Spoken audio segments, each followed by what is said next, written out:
La labellisation d'agriculture biologique en Calédonie est très jeune, donc effectivement toute la filière n'est pas encore en marche. Il y a encore beaucoup de choses à mettre en place dans la production, la distribution, pour que le consommateur ait accès à plus de produits bio.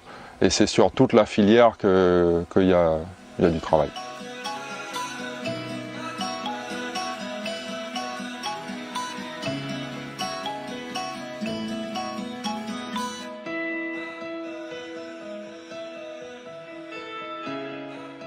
L'attribution du label bio est basée sur des principes. Le premier principe, c'est zéro produit de synthèse, zéro chimie.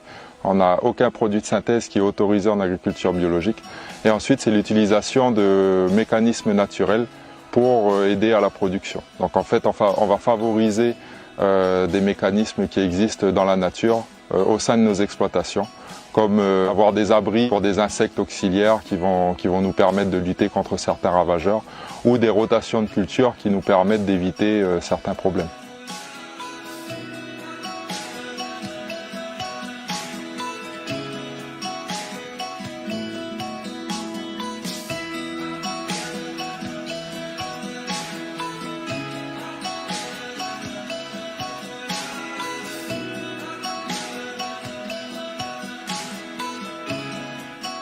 Pour augmenter la production biologique en Nouvelle-Calédonie, je pense que maintenant il faudrait qu'on passe à un autre stade qui est celui de convertir les agriculteurs qui ne sont pas dans la démarche d'agriculture bio mais qui sont proches vers l'agriculture biologique. Moi par exemple, je suis d'une famille d'agriculteurs. J'ai eu la chance d'être soutenu par ma famille quand je me suis installé et j'ai voulu m'installer directement en agriculture biologique.